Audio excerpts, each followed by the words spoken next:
Yes.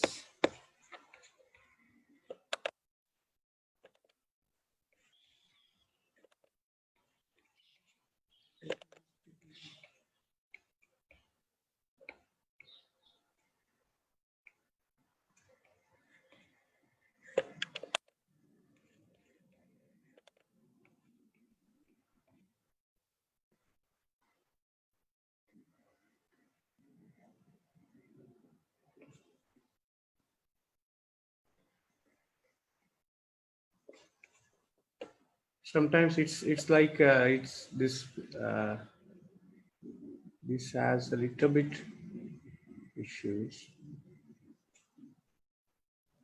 No problem. Just when you're ready, you'll be ready.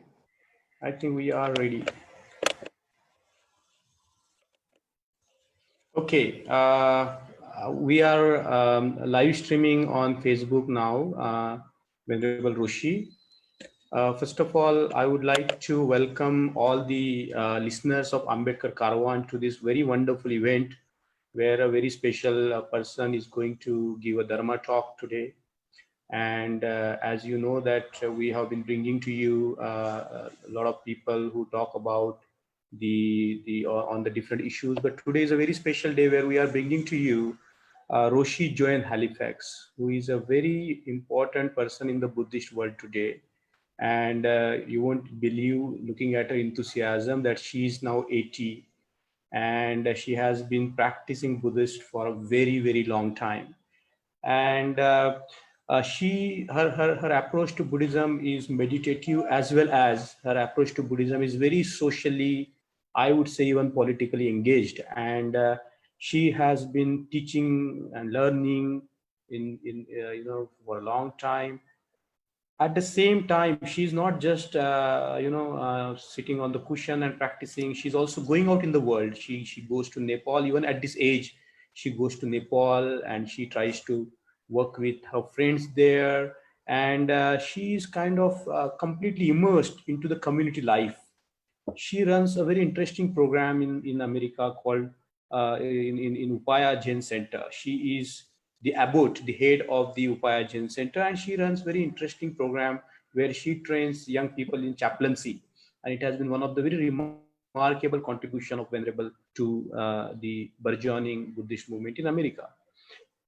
She came in contact with Buddhism when during the 60s, when the anti-war, anti-race movements were going on, and that has informed her practice, her worldview, and her engagement with the world.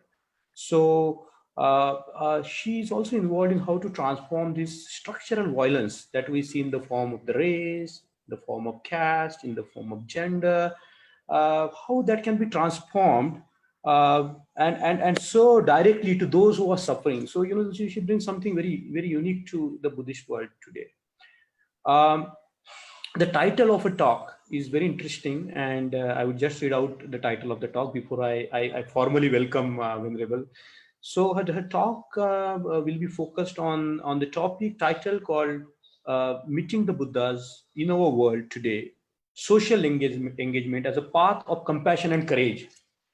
So, it's a very combination of compassion and courage in the world. We need both in the world today. So, very warm welcome, Roshi, to this very interesting talk. Very, very warm welcome. Mangesh, I'm so grateful for this invitation to speak. I want to thank you so much. Yeah. We met over a decade ago in Japan when we spoke in Japan about socially engaged Buddhism. And I felt a real connection with you and also with your Kalyana Mitra, with your community. As we were sitting in this kind of nice hotel in Tokyo with 1,000 Buddhists from all over Asia. But I was most happy, especially to be with you and your community. And as you can imagine, I've long admired Ambedkar and his imperative that has touched millions of people to educate, to agitate, and to organize. And I think that this imperative, this directive, is so important today in terms of what's happening in our world, vis-a-vis the racist violence, the political corruption, the pandemic that's affecting people all over the globe, and our climate catastrophe. As you said, Mangesh, since I was a young woman, been involved with social issues and political issues that I have felt have been morally, what could I say, morally undermining the moral character of people everywhere. And that our capacity to stand up in the midst of suffering is a capacity that I discovered when I also was a young woman, really came from the teachings of the Buddha and the practice that the Buddha taught. The Buddha said, I teach one thing and one thing only, the truth of suffering and the ending of suffering. And that's why we're here this morning, to explore this not only in terms of our individual life, but in the life of the world. I was born in the early 1940s during a terrible war, a war that was intent upon eradicating fascism. I was also a child when the nuclear bombs were dropped on Hiroshima and on Nagasaki, this in 1945. When those bombs were dropped, on that day and for weeks thereafter, 250,000 men, women, and children died. Many on the same day that those bombs were dropped. And the dropping of the weapons of mass destruction on these Japanese cities ushered in a new era when the human inclination toward violence can now destroy the entire human race and basically make the earth uninhabitable, but for all of, except a few resilient species. And it's 75 years since this horrifying event. The urgency of the Second World War, I believe, got into the psyche, into the heart of many in my generation. Please understand, my generation, many thousands of my generation wanted to end violence in the world, direct violence, the direct violence of war, the direct violence of racism. But we also wanted to address the profound issues that feed structural violence in our world, including violence that is race-based, violence that is tribal-based, discrimination against women, people of color, and even discrimination against the natural world. So, I want to say that our background, our early lives, the ground where the root of our life has gone deep, that makes up our life.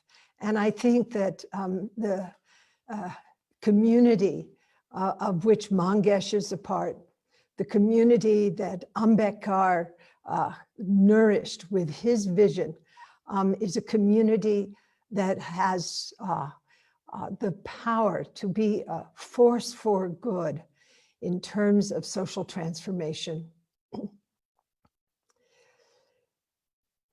So I want to talk a little bit about my early life, but also to say right now, I am sitting in an old cabin in the state of New Mexico in the United States. New Mexico is quite unpopulated. It is also a place where there's mountains and desert. And because of the pandemic, I've come up to my hermitage in order to quarantine myself and to be in quarantine because the pandemic is very poorly controlled in my country. Where I'm living in this place, I'm up at over 3,000 meters in altitude. And Mangesh asked me, is it cold where you are, Roshi? Yeah, it's cold here at this altitude and up in the mountains. But I'm grateful to be able to have this time of deep practice, but also of very deep work online with people from all over the world. As Mangesh said, he said I was 80. No, I'll be 78 in less than a week. I was born, as I mentioned, in the 1940s. I was born during the war, the atom bomb, nuclear holocaust really touched my life. I became aware of it as a child. Also the Holocaust in Germany, where the camps where Jews and homosexuals and gypsies were brought and were killed.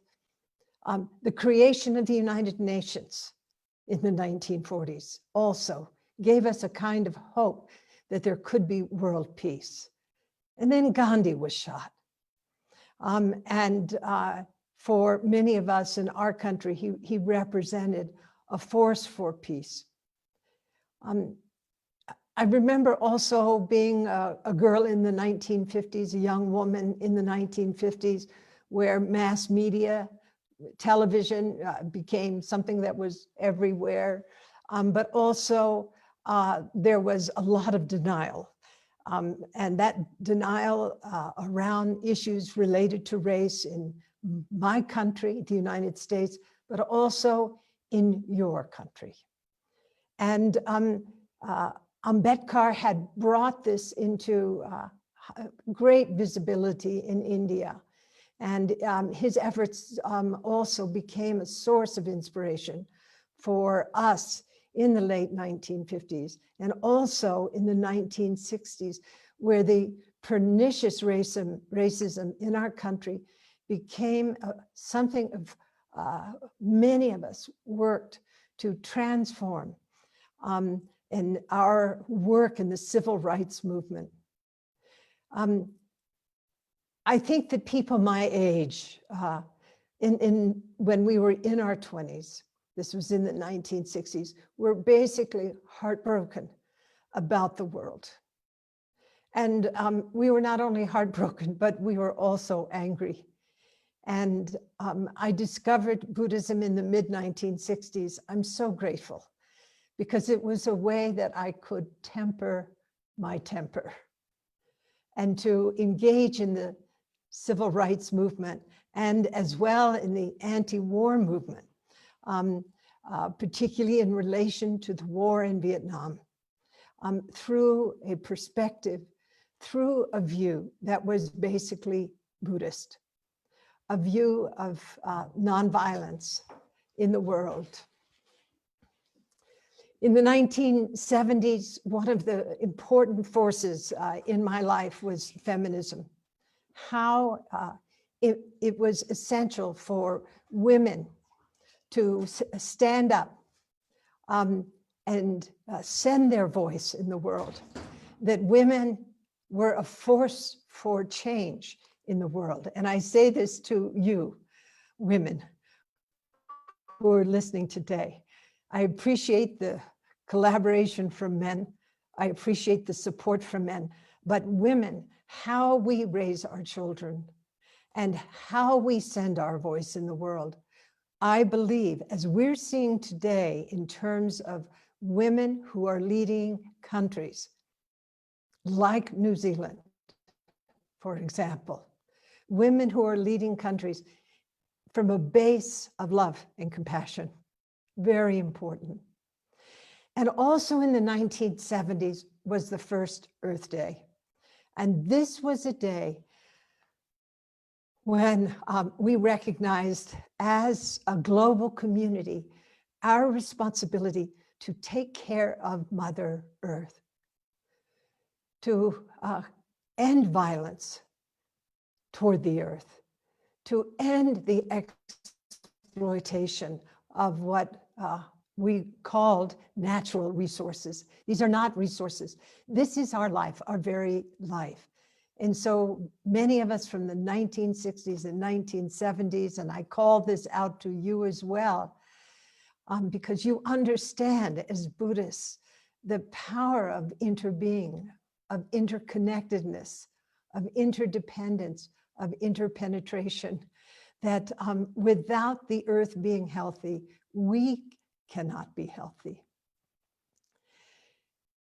I'm taking you through the decades. The internet came in the 1980s to be a really important force, and as well the AIDS epidemic, where many of us who were young people in the 60s began to work in the AIDS epidemic. And we realized how powerful the truth of interdependence is in relation to a global pandemic. The first being brought into focus in my lifetime being AIDS, but of course the pandemic of 1918, of the early 1900s, which also we realized was also global. And now we're in another pandemic.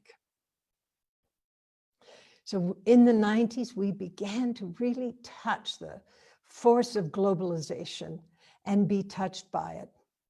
And to also see the power of technology, which at this very moment, interconnectedness that you and I can meet over through the medium of technology. You know, I was saying to Mangesh, in this cabin, which has solar panels, so we have light, but also we're not on the grid, so to speak, but we have a dish out in our back of this cabin, which sends the signal of my voice and my image up 37,000 miles to a satellite and is sending it to you at this very moment. So the powers of technology to not only connect us, and again, it's such a powerful process, which is reflected in the Buddhist teachings of Indra's net, again, back to interbeing, but also with globalization, feeding economies of harm and economies that marginalize those who have less access to education, who have less access to economies of peace. And now we see, you know, in this 21st century, so vividly, the effects of the climate catastrophe on our lives. I see it in India, but also in New Mexico. Here, I'm happy the monsoons have come, but we had very little rain in May and June and the first half of July. And you could see the threat of wildfire, and you could see the trees dying. So we have tremendous responsibility, not only as unique individuals, but also as communities of principle, communities of care, to address the issues that are related to social and environmental transformation. And we have to recognize that by 2050, there will probably be more than 9 billion people on this earth. And you know, one of the interesting things, for example, that has happened during this global pandemic has been the effect of, there's been less, if you will, planetary noise. In other words, the impact, the seismic impact of even a population of 7 billion people in terms of what the geologists are hearing in the movement of the earth. Think of that impact with 9 billion people. The pandemic has made our earth more stable and more silent in a way, even in spite of the great suffering that has unfolded with this pandemic. But we know with 7 billion people and moving toward 9 billion, more than 9 billion people, that the demand for energy, for water, and food, which has contributed already to our climate catastrophe, which is contributing to the 6th mass extinction and to this global epidemic that we're in right now, and is also contributing to political chaos and to racist violence. So that's the bad news. And there's plenty of it. And as I said, the millions of people in your Kalyana Mitra, in this community of Ambedkar, you have a mass and force that I believe will be and can be a force for positive change in our world. So you are part of the good news. You're here today. Clearly, the transformation of structures of violence into structures of peace, into structures of inclusivity, of non-discrimination, of non-harming, comes through you. It comes through each one of us, but it also comes through communities that are bonded, that care, and also that are principled. And this is about actualizing in the details of our lived experience, respect, integrity, empathy, courage, compassion, and wisdom. And for us, as a community of peace, affirming the value put on these precious human qualities. And that's why you're here today. You have made a choice. We have made a choice to be people dedicated to the cultivation of love and wisdom in an ever-increasing connected world, to be dedicated to ending violence, to ending caste violence, to ending racial violence in our world, to ending violence toward women, to ending violence toward the earth. And just as we have witnessed huge phase shifts in our time, for example, like the Berlin Wall coming down, or like Ambedkar emerging from the ground of India to be a voice, a visionary voice in the world. We've witnessed these huge shifts, these phase shifts in our time, where the walls that separate us from each other, the walls that separate us from the earth, from our basic goodness, the walls that separate us from each other are coming down as we stand in peace, as we stand in justice, working toward the realization of nonviolence in our time. So you might ask, why did I become a Zen person? I am a Zen person. That's one identity. In Zen, we say, the plague of identities. That's one identity. I am a woman, I'm an elder, but I'm just a human. But Zen really touched me in my youth, partly because of the war in Vietnam, where in the mid-1960s, I had the opportunity to walk down Fifth Avenue, protesting the war. Fifth Avenue is in New York City, protesting the war. And in that crowd of 100,000 men and women and young people and children was one quiet man named Thich Nhat Hanh, Venerable Thich Nhat Hanh. And it was my encounter with him in the mid-1960s that actually brought me to the realization that you could be a social activist and as well as a contemplative. Years later, I met another Zen teacher. I'd been practicing Buddhism for many decades. And this teacher was an American. His name was Roshi Bernie Glassman. And he was very much in the forefront of socially engaged Buddhism in our country. And he also was doing something that was really radical.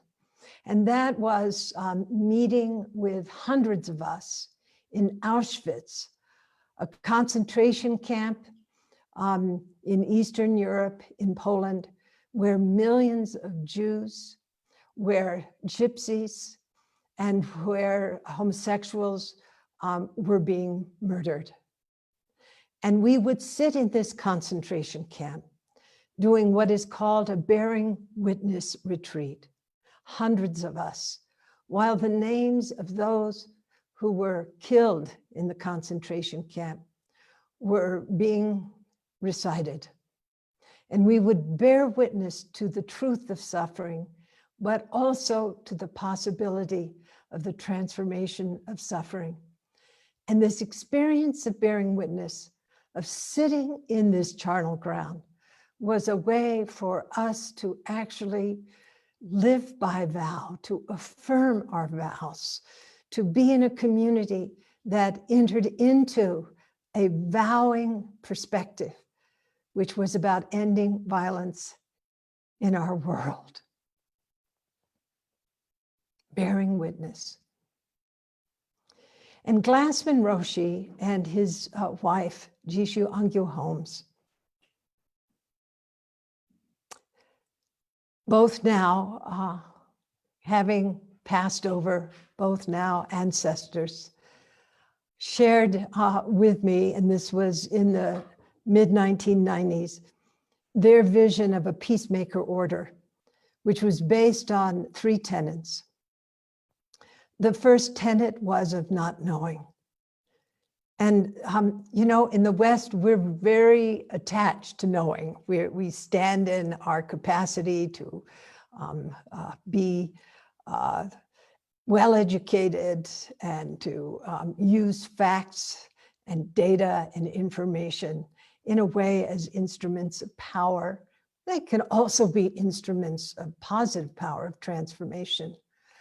But we often lack the humility to be simply open, to inquire, to investigate, which is one of the factors of enlightenment, as I think many of you know as Buddhists.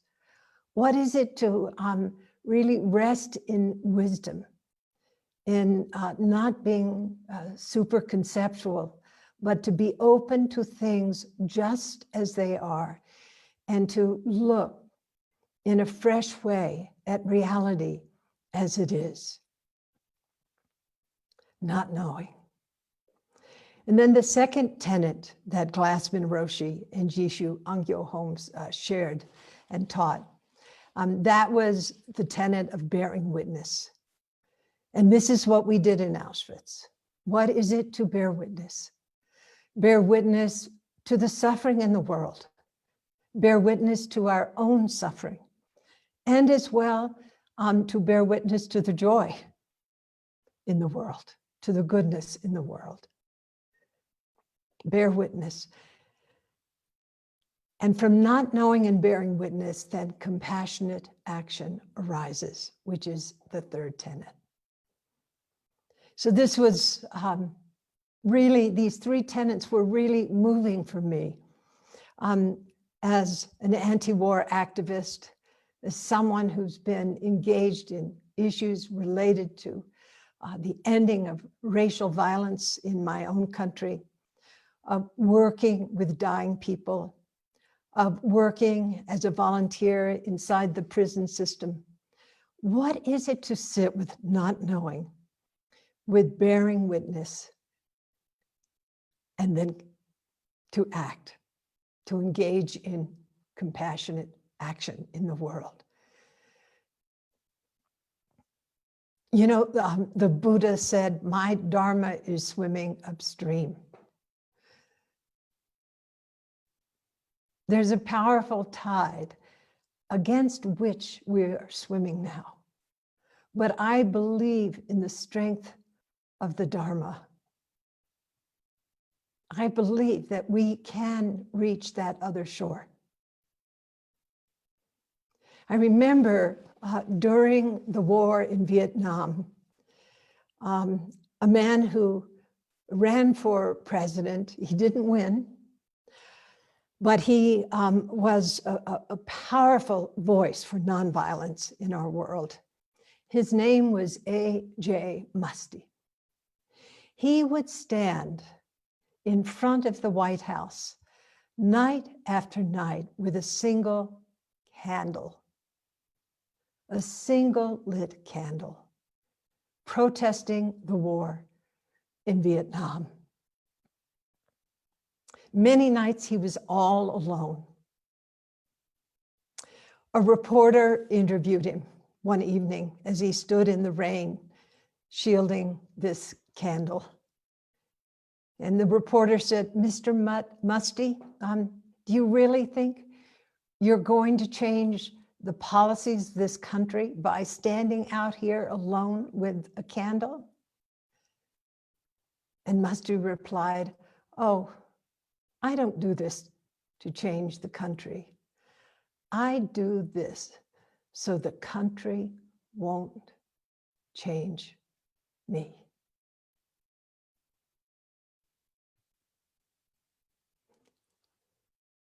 It's not only us as communities, it's every single one of us.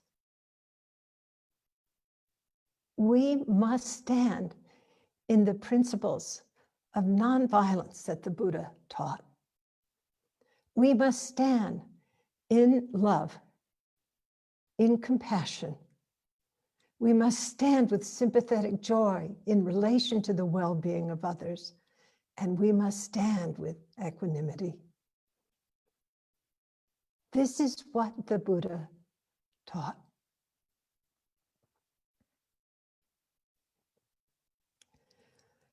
And yet, Lao Tzu said, every person is a good person. However, that's not the part that concerns us. Part of what we have to do is to have the clarity of heart-mind, the equanimity, the attentional balance to see clearly the truth of suffering, our own suffering and the suffering of others, the suffering that our systems also are operating out of, and to not deny the truth of suffering, and to not deny the presence of suffering, and to not deny impermanence, that things can change, and we can be part of that change. In the Mahayana tradition of which I am a part, it is said, bodhisattvas do not seek easy situations. We are not in an easy situation. We actually don't have to seek difficult situations. And yet, how we approach suffering is really essential to understand that we approach it from a place of strength, of courage, and also of hope, of possibility. I think that socially engaged Buddhism is a powerful vehicle for transforming suffering in our world today. For example, I look at the power of the Buddha ending the caste system within the Buddhist sect. And we have to live that. We have to not create more hierarchies. I think it would be against the grain of Buddha's heart to make more hierarchies. The fact also that Buddha ordained women, that he ordained Angulimala, who was a serial killer, that he didn't reject others. And that in Buddhism, as it went to China, Tibet, became a platform for the realization of the Bodhisattva ideal, which is that we bring all others to the other shore, realizing the principles of mutual causality, of dependent origination, of interdependence, of the non-separation of theory and direct experience, our lived experience, of mindfulness, of the indivisibility of wisdom and compassion, and also the power of addressing the root poisons of greed, of hatred, and of delusion.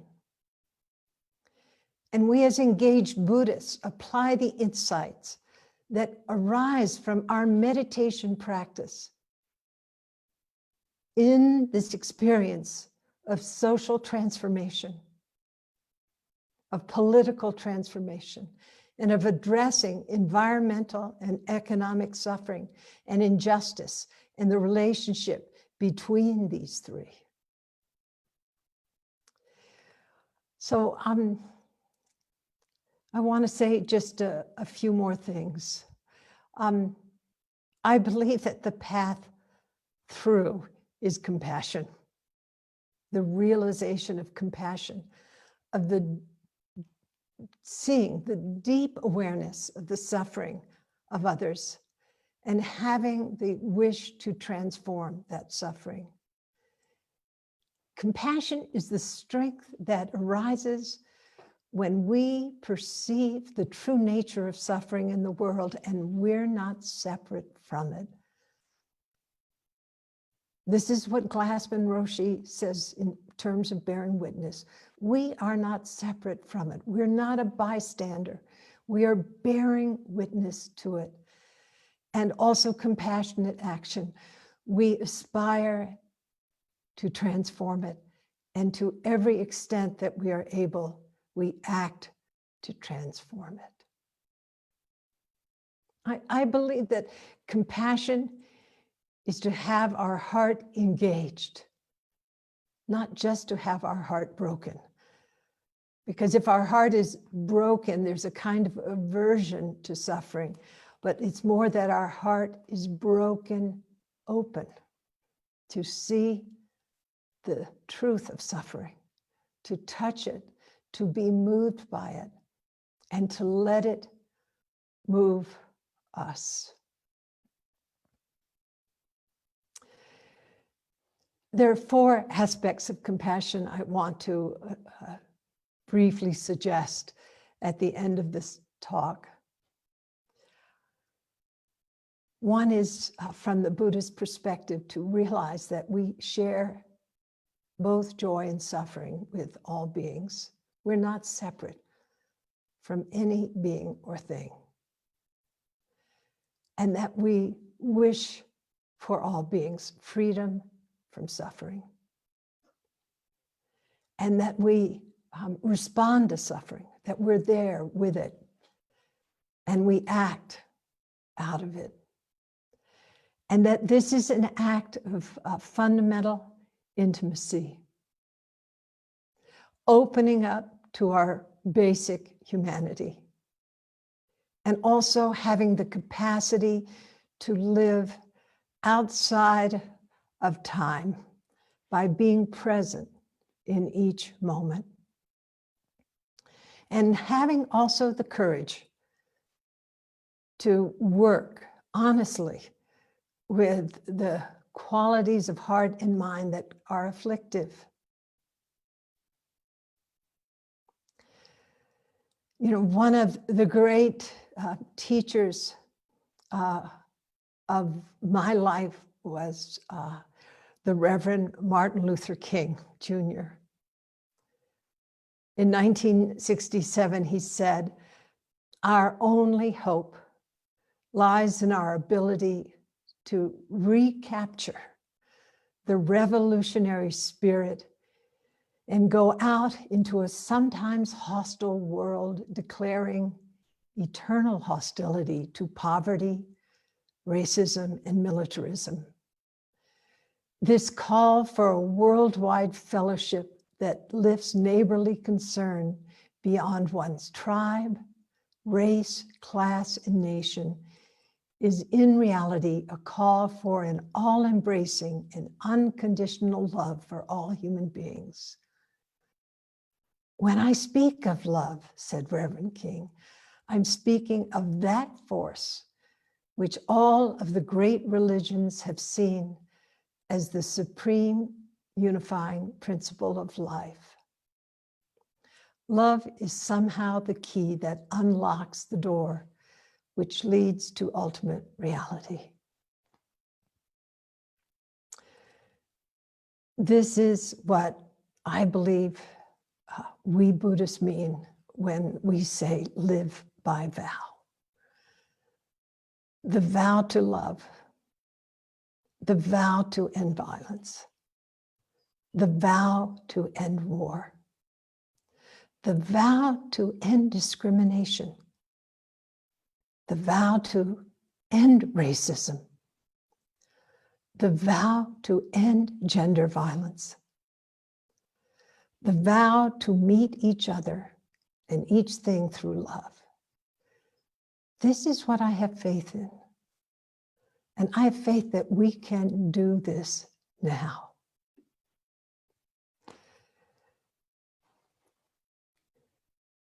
In my School of Buddhism, when we finish a day of retreat, there are two verses that are chanted. I won't chant them, but I will say them to you because I want to share them with you. It seems like we're facing an impossible task, but I feel that we're facing a great possibility. And this possibility is to realize in our lifetime our bodhisattva nature, the nature of deep awakening based in compassion and wisdom. In the first short verse are the four vows of the bodhisattva. Creations are numberless. I vow to free them. Delusions are inexhaustible. I vow to transform them. Reality is boundless. I vow to perceive it. The awakened way is unsurpassable. I vow to embody it. And then we hear the night chant. Let me respectfully remind you, life and death are of supreme importance. Time passes swiftly and opportunity is lost. Let us awaken. Awaken. Do not squander your life. So thank you for being with me. I'm so grateful for Mangesha's kind invitation, and we have some minutes to ask questions. And thank you, Mangesh, and thank you, everyone, for your presence. Venerable, thank you so much for this very beautiful exposition of the Dhamma in our times. It is such a delight to listen to you, but as well to see you and behold you, Venerable. And very grateful for this opportunity to bring you to the community of the Ambedkarites. And you, in the end, brought a kind of connections between the Bodhisattvic vows that you recited for us, and that is contained in this magnum opus that Baba Sahib Ambedkar has written for us, the Buddha and his Dhamma. These 4 vows are very much part of the Buddha and his Dhamma. So there are a lot of things that connect us emotionally and, in terms of our vision for the world. I will just, we will just talk about 2 important questions, and I thought they are very pertinent to the Ambedkarite situation here. Number 1 is, you have been a person who is involved in organizing things from a long time, and bringing people together for a long time, and arranging the trainings and working across the borders, working with the different communities. So as you have recited in the beginning, the slogan that Baba Sahib Ambedkar has given to us: educate, agitate, and organize. And one of the most difficult part is to organize. So from your lifelong experience in organizing, how does Buddhism comes into play, and the principles of the Buddha that you found potent to organize the people, organize the communities, bring them together, work together, and really swim against this great tide that we face all the time? Because as you said, that alone it's very difficult to swim against these great tides. And if we can swim together and work together, that can be a great relief for us and others. So, in your lifelong work in organizing people and organizing communities, what kind of the Buddhist principles as you think are important for the Buddhist communities to practice and bring alive? So I think that the threefold training of Sila, Samadhi, Prajna, so important. I feel that having vows that are not formalistic, but that relate to our lived experience and to the conditions of the world, have vows that are really inspire moral character, where we feel that the best in us is being embodied by our organizers, our leaders, but in ourselves as well.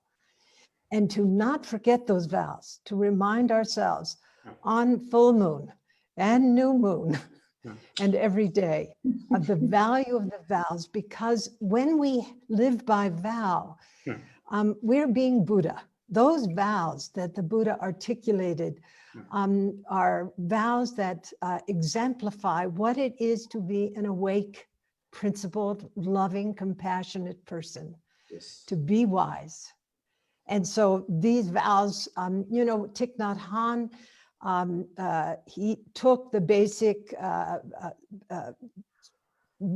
vows, the Mahayana vows, which are based on, of course, early Buddhism. He recrafted them, he reframed them so they're more contemporary. Bernie Glassman, the same, myself, the same, keeping the principles, the core principles in the vows intact, but understanding that we're living in a particular time and with particular issues. And so I remember when I was practicing with Thich Nhat Hanh years ago, and I won't be able to quote it, but exactly, but I think it's the first mindfulness training. Do not be bound to any theory, doctrine, or ideology, even Buddhist ones. All systems of thought are guiding means. They are not absolute truth. Beautiful. So, the harm done in the name of religion, he always emphasized, and I'm deeply aware because I was trained as an anthropologist and a social scientist, that religion can cause a lot of harm. True, very true. But it's to understand, our lives are not just about external religiosity. They're about living our basic goodness in the medium, through the medium of love and compassion. So our vows are essential. And our vows then become the platform where our practice is realized. In other words, if you're a mess and you're causing harm to others, it's really difficult to experience samadhi, concentration, awakening, connection. So, you begin to understand that our vows and our practice of meditation. So, it's not just being a social activist going out and trying to change the world, or, being a wonderful doctor at the technical level. It's really you have to practice, you have to engage in meditation in order to cultivate the capacities of deep equanimity and of prajna, of wisdom.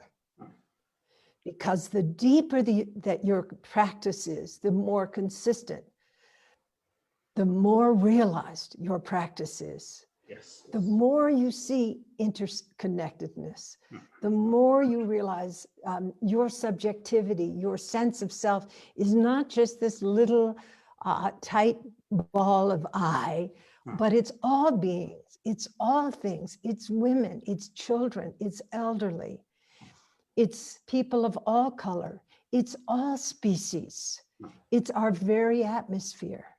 So the deeper your samadhi is, the deeper your connection with the experience of wisdom to actualize what it is to be a wise person, a compassionate person today. And that means that you're living by vow. Yeah. So you see the threefold training of the Eightfold Path. Yeah. This, I think, are the principles of how we organize. We understand, and the people who have a lot of responsibility and authority, live that way. They live by vow and inspire us, and they take care of us just like they take care of each other and themselves and the world. So I think that's how you organize. That's the best way. Living the Eightfold Path. Yes. Well, that's very beautifully explained, Venerable. The way you have explained it is really fascinating. But these communities and organizing a very important aspect of the Buddhist practice. That takes me to the second question, and you might find it interesting. Like you come from a Zen tradition where the emphasis is on the sitting meditation, and there are a lot of Jain stories where the masters have chided their disciples for sitting too long. And it's like polishing the brick to make it into a mirror, like that story, famous story. And at the same time, your life is very engaged in the communities. And often there is this kind of dichotomy between, the individual practice and, sometimes it's going in one direction to one extremity, where people are, as you said, focused too much subjectively on their own experiences, realizing and, in the quest of the jhanas and all that paraphernalia that goes with it. And out there is a world which is which needs your attention, or not in an egoistically way your attention, but it needs, as you said, your attention, your care, and your love. So as a Zen practitioner, and Mangesh, I want to say though, Mangesh, please. Dharma doors. No, I just want to say there are many Dharma doors. So I don't want to say engaged Buddhism is the only Dharma door. I have deep respect for deep contemplative practice, for the hermit tradition. So I just happen to be born at a time where many of us became socially engaged Buddhist. Right. It just, that was our era. And, it's Joanna Macy, myself, Sensei Alan Sonoke, we just, we're all kind of in the same age range, and we just got into it. But it's one Dharma door. But I will say it's a Dharma door that causes what John Lewis, a great civil rights worker and one of our most beloved senators, Afro-American, Black American, who just died. He said, good trouble. We all wanted to get into good trouble, if you know what I'm saying. We were dedicated to good trouble. But that's just, some of us, not all contemplatives. And this is just a last question. As you said that we are dealing with complex issues in the society, and this kind of the interconnection between communities is so vital and so important. One of the reasons that the way untouchability is practiced, and even it is practiced today even in our country, a lot of instances where the people are dehumanized and treated less than a human being, and the scale of suffering is so huge. So one of the impasses that Baba Ambedkar had to connect the communities with the larger global communities, like the Buddhist communities and the civil rights communities and so on and so forth. And one of the aims of this, as you said, that when the communities come together, crossing the borders, crossing the racial borders, crossing the gender borders and linguistic borders, and they come together, it's itself some kind of a force for a good in the world. So how do you see the role of Buddhism emerging in this particular climate of the United States today? A regime and the quest for the racial justice in the United States. And similarly in India, we are having the similar kind of a regime, which is trying to create a kind of authoritarian, arrogant political force. And at the same time, we have this burgeoning anti-caste movement in our country. So as a Buddhist, how do you see these connecting points, these doors that can open into our hearts and create that beloved community, as one of your teachers, Martin Luther King, has emphasized so much, and what Baba Ambedkar called Dhamma Rajya, the kingdom of righteousness, the dharmic state. So where do you see these connections? How we can open these doors to each other and forge this quote unquote sangha for the better good in the world? So I think we're doing it right now. It's such a wonderful question, Mangesh. And I feel like we're doing it right now. People in my country, particularly individuals who are Buddhist, but I would say many men and women and young people in my country don't know much about Baba Ambedkar. And yet we've all heard about untouchables in some way or another. And what's happening right now, we meet in Japan through Alan Sonoke, Sensei Alan. Then you write me an email, and suddenly my community and your community are connected through our friendship, through Maitri. And we realize we share a common vision, which is the ending of violence. And we see that vision is not separate from what Bernie Glassman also shared with thousands of people by bringing us to Auschwitz, a common vision. People from Israel, people from Palestine, gypsies, camp survivors, all came to the death camps in Poland and sat on the tracks. And we realized we share a common vision, the ending of violence in our world. And when we begin to recognize our common humanity, which now in a weird kind of way, it's so strange the pandemic, which has forced us to, for me, I'm always out there traveling and teaching. Suddenly I'm home. I'm in the mountains in isolation, but I have the opportunity now to connect with people all over the world through this hyper-connected technology. The very technology that is actually undermining values in the lives of millions of people becomes also a technology that is a platform for communion and communication. And so we're now shoulder to shoulder or face to face, image to image. We have a chance to spread the Dharma through this technology as never before, to use this medium as a way to foster economies of peace and a world of justice and a world of love. And thank you for allowing that connection to happen, Mangesh.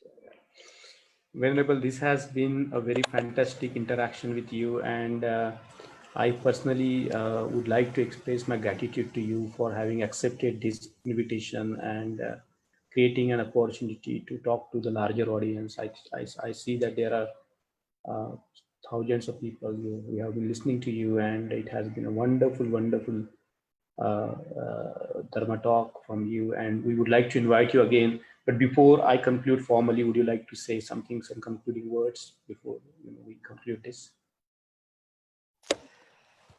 My gratitude is boundless. And I also want to just recall the words of the Buddha. I teach one thing and one thing only, the power of perceiving the truth of suffering and the liberation of understanding that we can, in this life, free ourselves and others from suffering. So may we do this, both as individuals, just with the next person that we encounter, and also for the world.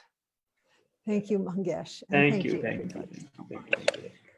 So Roshi, thank you so much. And on the behalf of Ambedkar Caravan and the listeners of Ambedkar Caravan, I would like to say thank you to you for having made this time. I know that you are up on the mountains, 3,000 feet above, and there is a immense cold, and it's early morning there, 7 o'clock, and you have a very strict regime, with minimum resources. You are trying to put yourself to the practice of the Dharma. It's such a lovely to hear from you from there, and almost you bring your place to our hearts by talking to us through Zoom talk. And we would like to invite you again for more community interaction, and we would like to really treat this common path that the Buddha has given us and Baba Saheb Ambedkar has emphasized so much for the new world. So Roshi, Venerable Roshi, thank you so much for joining today, and we are looking forward to hear from you again and again and again. Thank you, Mangesh. And thank you, everyone. You're so kind. Thank you.